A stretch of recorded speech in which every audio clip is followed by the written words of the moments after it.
नमस्कार, स्वागत है आपका Bharat law and politics Bharat न्याय राजनीति दर्पण पर। यह वह मंच है जहां खबरें सिर्फ सुनाई नहीं जाती बल्कि आपको उनकी सच्चाई तक ले जाया जाता है। आज की रिपोर्ट में हम देश और दुनिया की उन चुनिंदा खबरों को पेश कर रहे हैं जो असर डालती है, फैसले बदलती है और आपकी समझ को दिशा देती है।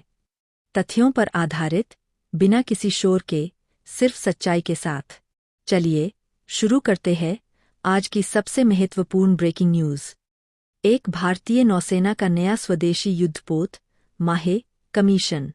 भारतीय नौसेना 24 नवंबर को अपने नवीनतम पनडुब्बी रोधी युद्धपोत इंस्महे को औपचारिक रूप से बेड़े में शामिल कर रही है। यह युद्धपोत लगभग 80% स्वदेशी उपकरणों पर आधारित है, जो देश की आत्मनिर्भरता और समुद्री सुरक्षा की दिशा में एक बड़ा कदम है। इंस्महे को कोचीन शिपयार्ड में तैयार किया गया है और इसे एंटी सबमरीन ऑपरेशन, समुद्री निगरानी और महत्वपूर्ण तटीय क्षेत्रों की रक्षा हेतु डिजाइन किया गया है। यह जहाज मालाबार तट के माहे शहर के नाम पर रखा गया है और इसके प्रतीक चिन्ह में पारंपरिक उरुमी तलवार शामिल है, जो शक्ति और तेजी का प्रतीक है। विश्लेषकों का कहना है कि महे युद्धपोत भारतीय नौसेना को हिंद महासागर में अधिक रणनीतिक बढ़त देगा और उसकी समुद्री परिचालन क्षमता को मजबूत करेगा। बंगाल की खाड़ी में चक्रवात का खतरा, दक्षिण भारत में अलर्ट।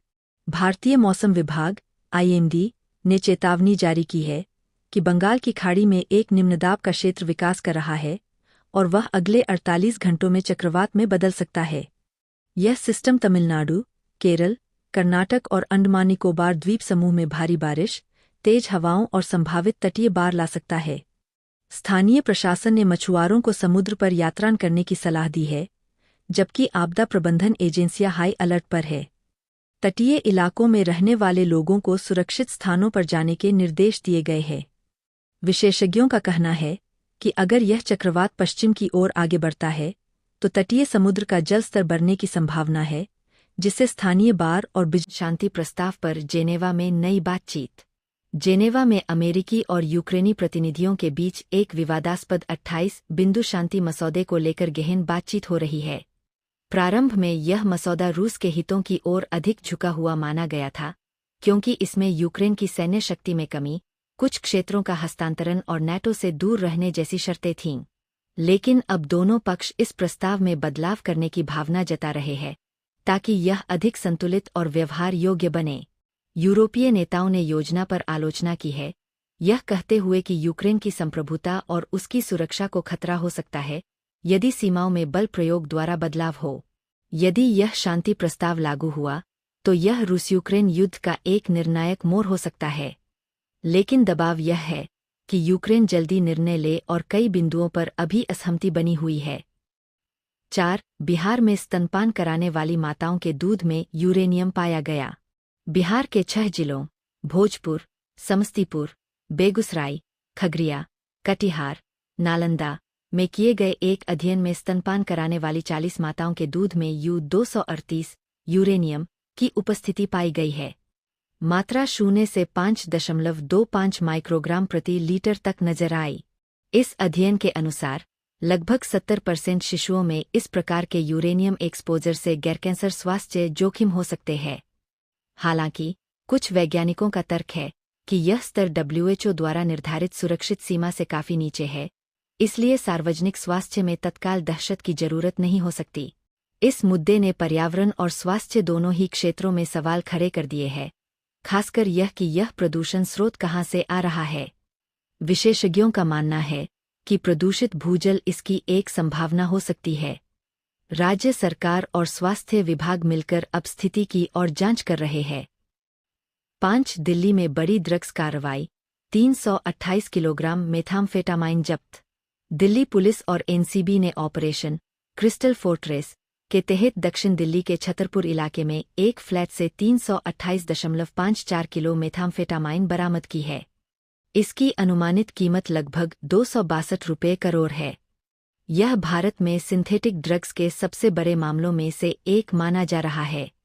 जांच में सामने आया कि ड्रग नेटवर्क अंतर्राष्ट्रीय स्तर पर फैला हुआ था, जिसमें कुरियर चैनल, गोदाम और वित्तीय चक्र शामिल है। NCB अधिकारियों का कहना है कि यह नेटवर्क भारत को एशिया के लिए एक ट्रांजिट हब बनाने की दिशा में काम कर रहा था।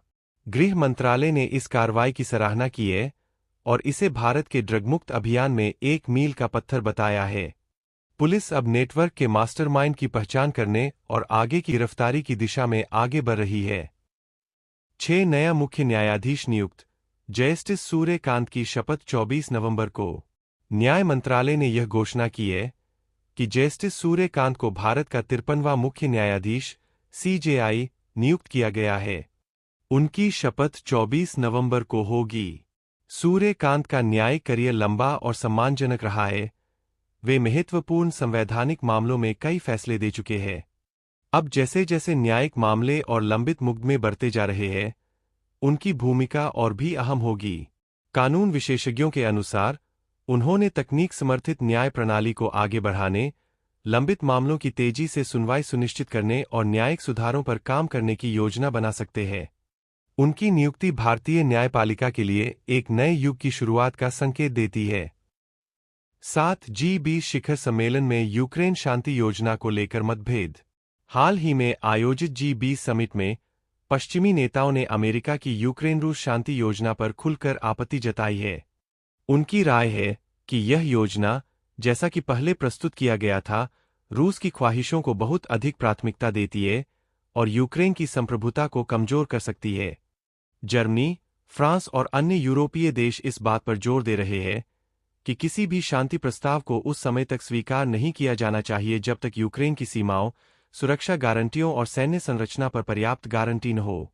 विश्लेषकों का कहना है कि यह विभाजन G20 के अंदर एक बड़ा राजनैतिक झटका है और अगर समझौता असफल रहा तो यह युद्ध को और लंबे समय तक खींच सकता है।